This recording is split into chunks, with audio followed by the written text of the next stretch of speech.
प्रिय श्रोता नमस्कार। कार्यक्रम वेद पाठशाला में आपका हार्दिक स्वागत है। इस कार्यक्रम में हम परमेश्वर के वचन का विस्तार पूर्वक अध्ययन किया करते हैं, जो आपकी आत्मिक उन्नति के लिए लाभदायक सिद्ध होगा। तो लीजिए सुनते हैं आज का ये संदेश।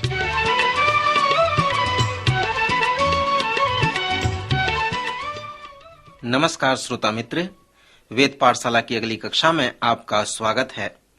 मित्र, कक्षा का अध्ययन वो सर्वेक्षण है जिसमें हम संपूर्ण पवित्र शास्त्र का परिचय देते हैं। हमने पुराने नियम का परिचय दिया और इन दिनों में नए नियम का सर्वेक्षण कर रहे हैं। इसमें हमने चारों सुसमाचार का सर्वेक्षण किया और अब हम प्रेरितों के काम नामक पुस्तक का अध्ययन कर रहे हैं। यह पुस्तक प्रारंभिक कलीसिया के इतिहास का वृतांत है, जिसका शीर्षक है प्रेरितों के कामों का वर्णन।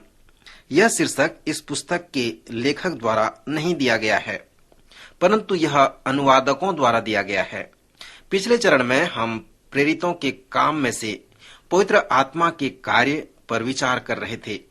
इसके साथ साथ हम पुनर्जीवित प्रभु यीशु मसीह के कार्य पर भी ध्यान कर रहे थे।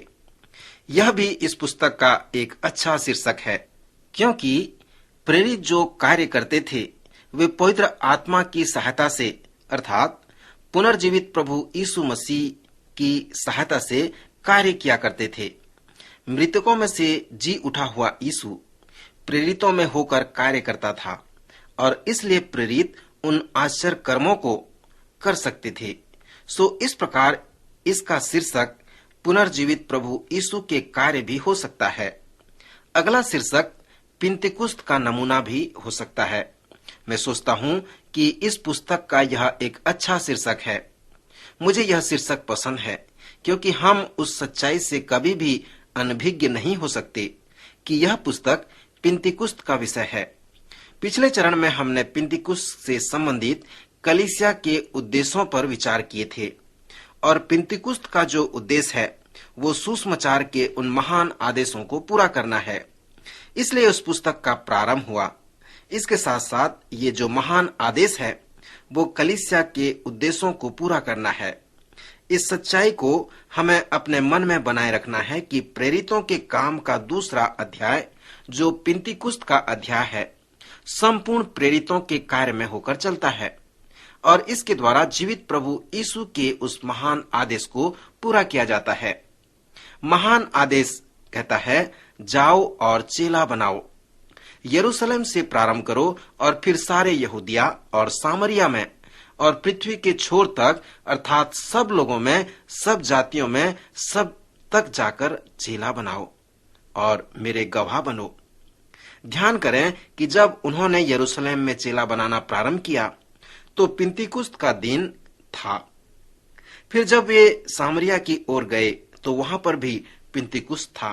फिर जब वे संपूर्ण पृथ्वी में फैल गए, जिसे हम 10वें अध्याय में देखते हैं, तो पतरस कुरनेलियुस के घर में जाता है जो एक सूबेदार था। वहां पर भी पिंतेकुस्त था। फिर 19वें अध्याय में जब वे इफिसुस को गए जो एशिया में है, सो इस प्रकार वे पूरे पृथ्वी की छोर छोर तक जाने लगे और वहां पर भी पिंतेकुस्त था। सुसमाचार के प्रचार में हर एक स्थान पर उनके साथ पवित्र आत्मा साथ था। यीशु उनके साथ था। अभी जो यूरोप कहलाता है, जब वे वहां पर गए, जिसे हम 16वें अध्याय में देखते हैं, वहां पर भी ईश्वरीय कार्य उनके साथ था। पौलुस को एक अनुभव हुआ जिसे मकिदुनिया की बुलाहट कहते हैं या उसका दर्शन कहते हैं। सो जब वे उस महान आदेश को पूरा करने में लगे रहे, तब पवित्र आत्मा हमेशा उनके साथ रहा। यद्यपि क्लेश व सताव उन पर आया, फिर भी वे उस महान आदेश को पूरा करने में लगे रहे, क्योंकि प्रभु परमेश्वर उनके साथ था। 8वें अध्याय में सामरिया में पिंतेकुस्त का कार्य हुआ। इसे 10वें अध्याय, 16वें अध्याय और 19वें अध्याय में हम देख सकते हैं। श्रोता, इसी को मैं पिंतेकुस्त का नमूना कहता हूँ।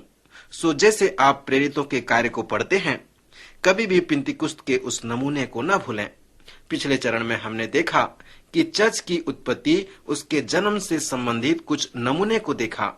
6वें अध्याय में हम आत्मिक वरदान जो व्यवहारिक है और आत्मिक वरदान जो पास्तरी है, उसके मध्य भिन्नता को भी देखा था। जो अपने आत्मिक वरदान के नमूने में पास्तरी है, उन्होंने उनसे कहा जो व्यवहारिक हैं।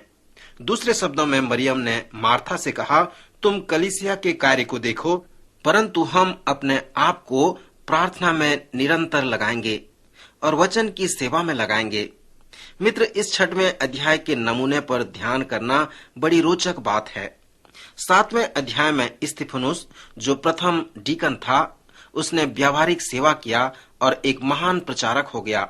6वें अध्याय में भी आपको वैसा ही देखने को मिलेगा।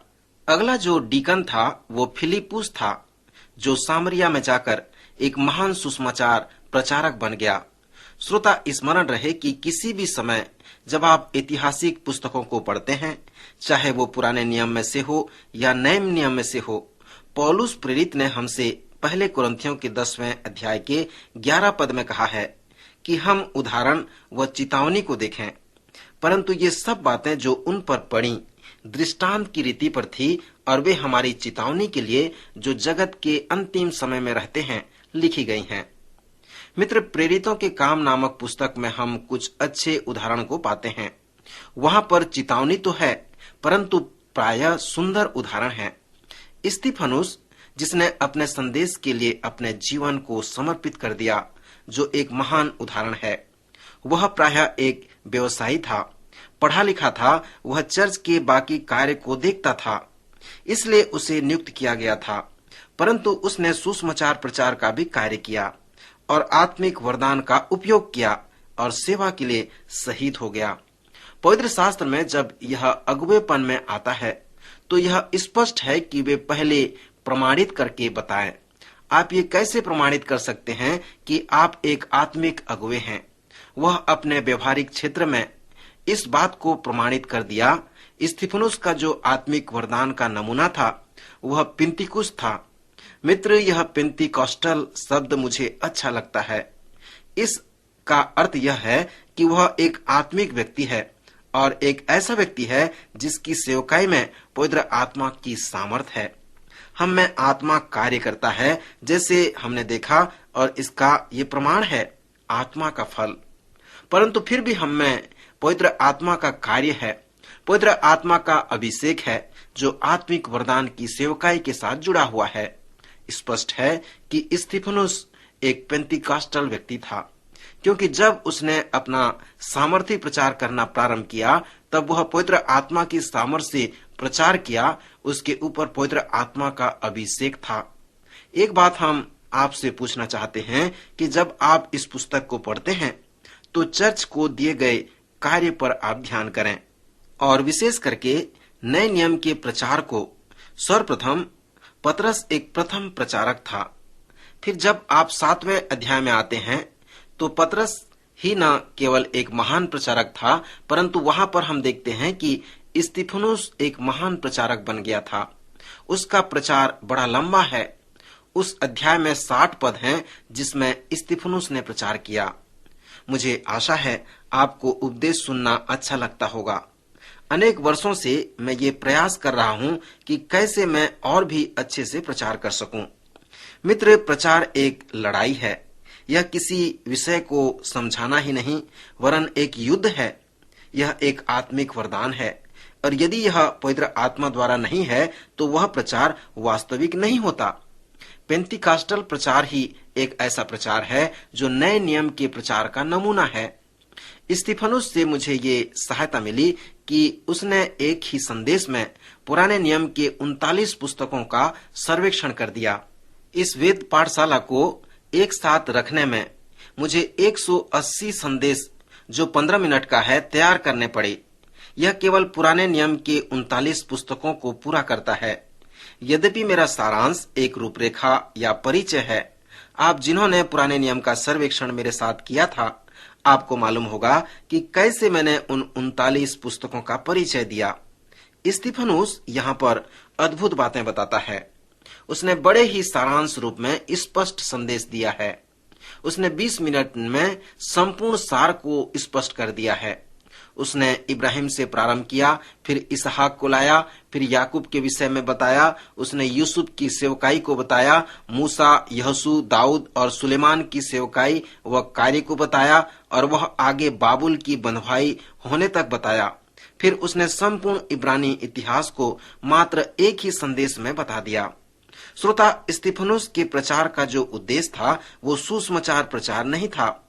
यद्यपि एक सुंदर संदेश है जैसे हम देखते हैं, परंतु उसके संदेश का जो मुख्य उद्देश्य था कि उसने धार्मिक अगुवों को ये बताया कि उन्होंने परमेश्वर के अनुग्रह को तुच्छ जाना है, अस्वीकार कर दिया है, और साथ ही साथ वे परमेश्वर के प्रेम को और उसके उद्धार को तज दिए हैं। वे सभी अच्छी बातों को जिसे परमेश्वर उनके साथ करना चाहता है अस्वीकार कर दिए हैं। सो उन्होंने अपने मसीहा को तुच्छ जाना है। जब स्तिफनुस के प्रचार को उन्होंने सुना तब वे उसे पथरवा करने लगे, क्योंकि उसने मसीह के आगमन का प्रचार करना प्रारंभ किया। उसने निर्गमन के विषय में बातें करते हुए अपने संदेश के निष्कर्ष में पहुंचा। उसने परमेश्वर के लोगों का मिस्र की गुलामी से छुटकारे को बताया, जो पुराने नियम में इब्रानी इतिहास का एक महान आश्चर्य कर्म है। निर्गमन उद्धार को दर्शाता है। उसने मूसा के महान कार्य के विषय में वर्णन किया।